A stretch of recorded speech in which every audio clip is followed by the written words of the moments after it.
You are allowed to want power, to want money, to want to be sharper and more dangerous than the people around you. Stop apologizing for it. There is one chapter in the 48 Laws of Power that billionaires study in private and pretend not to know in public. Law 1. Never outshine the master. By the end of this video, you will understand why the most talented people in any room get quietly eliminated, why your ambition is making certain people in your life uncomfortable in ways you have not yet noticed, and why the people who actually win at 25 learn to hide their teeth before they showed them. Stay to the end. The last point is the one most people skip, and it is the one that actually changes something. 2 questions to hold in your head as we go. Why does brilliance get punished more than mediocrity? And why does every billionaire who got destroyed in the last 10 years break this exact rule first? We will get to that in a moment, and that is where it gets genuinely counterintuitive. Robert Greene wrote the 48 Laws of Power in 1998. 48 laws, hundreds of historical case studies. And the very first law, the one he opens with before anything else, is this: never outshine the master. Always make those above you feel comfortably superior. In your desire to please and impress them, do not go too far in displaying your talents, or you might accomplish the opposite, inspire fear and insecurity. Read that twice. He did not put it first by accident. Greene studied thousands of years of power dynamics from Renaissance Italy to Wall Street, and the pattern was so consistent he had to lead with it. Talent threatens.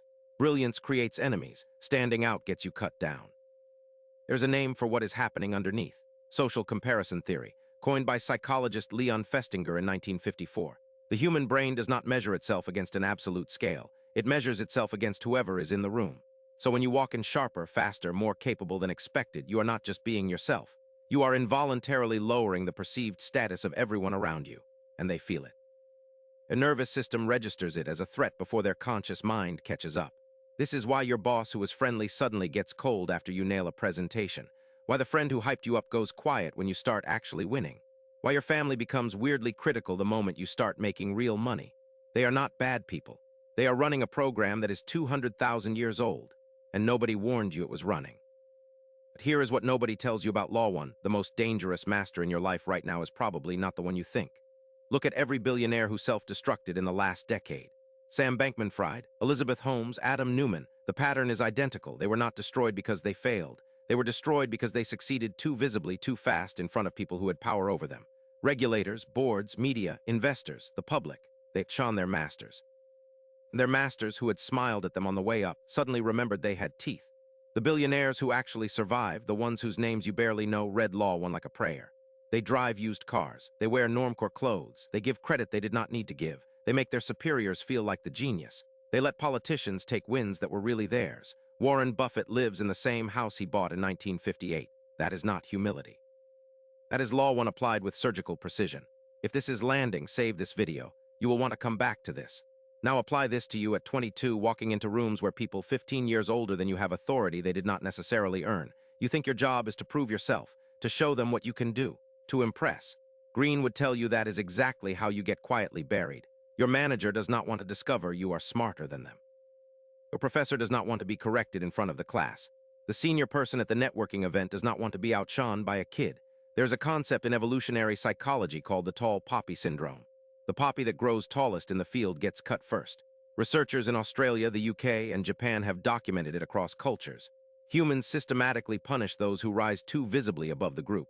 It is not envy in the petty sense. It is a status regulation mechanism baked into how groups stay stable. You are taught that hard work and talent get rewarded. The 48 Laws says sometimes, but raw, visible, unmanaged talent gets eliminated.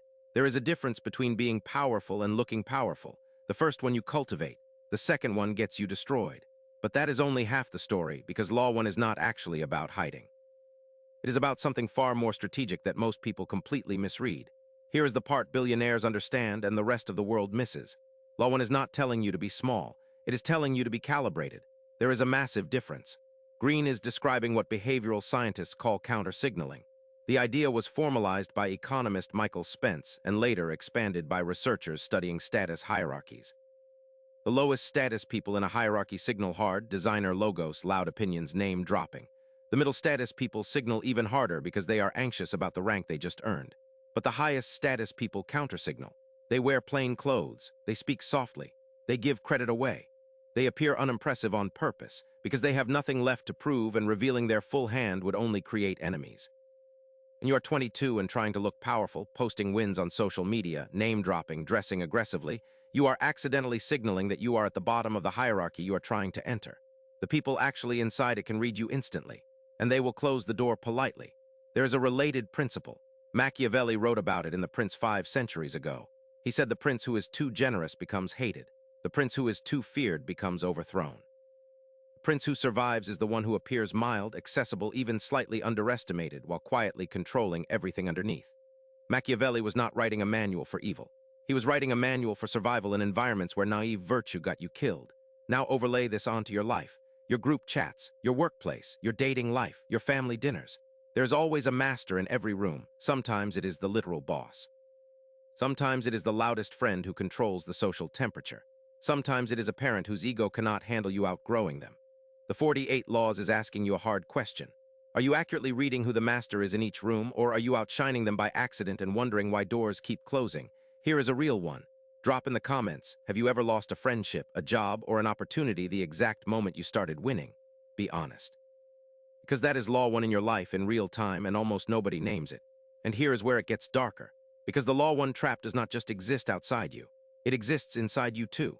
The deepest reading of Law 1 is psychological. There is a concept from dark triad research, work done by Paulhus and Williams in the early 2000s. They identified 3 personality traits that cluster in people who navigate power well: narcissism, Machiavellianism, and psychopathy. Not the clinical extremes, the subclinical everyday versions that show up in successful executives, surgeons, special forces operators, and elite negotiators. What unites them is one capability: the ability to suppress short-term ego in service of long-term outcome, to not need credit in the moment, to not need to be seen as the smartest in the room, to play the long game while everyone else is playing the next 5 minutes. Most 22-year-olds cannot do this. Their identity is too fragile. They need the praise now. They need the LinkedIn post now. They need everyone to acknowledge how hard they worked, how smart they are, how much they figured out. And that need, that totally human, totally understandable need, is the exact mechanism that gets them eliminated by people who learn to wait. The reframe is this: visibility is a currency you spend. Every time you let someone see your full capability, you spend a coin. Spend too many too early with the wrong audience and you go broke. The people who win at power do not hide who they are. They reveal themselves selectively to the right people at the right moments when the cost of being seen is lower than the benefit. There is a phrase the Stoics used. Marcus Aurelius wrote about it in Meditations. Do the work and let the praise find you, not because praise does not matter, but because chasing praise corrupts the work.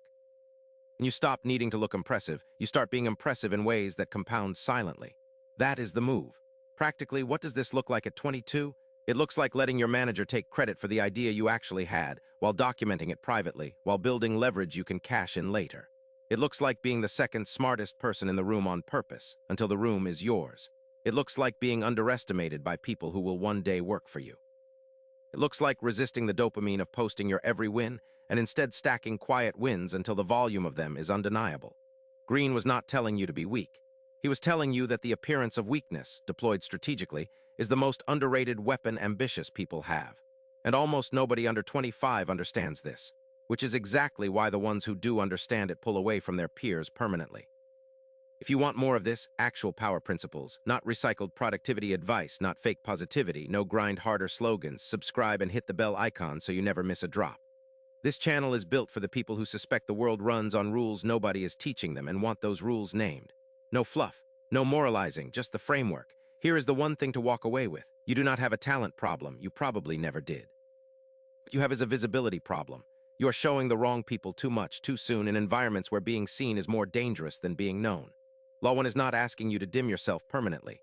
It is asking you to control the timing of your reveal. The masters in your life right now, the boss, the senior, the louder friend, the relative who comments on every decision you make, they are not going to be your masters forever.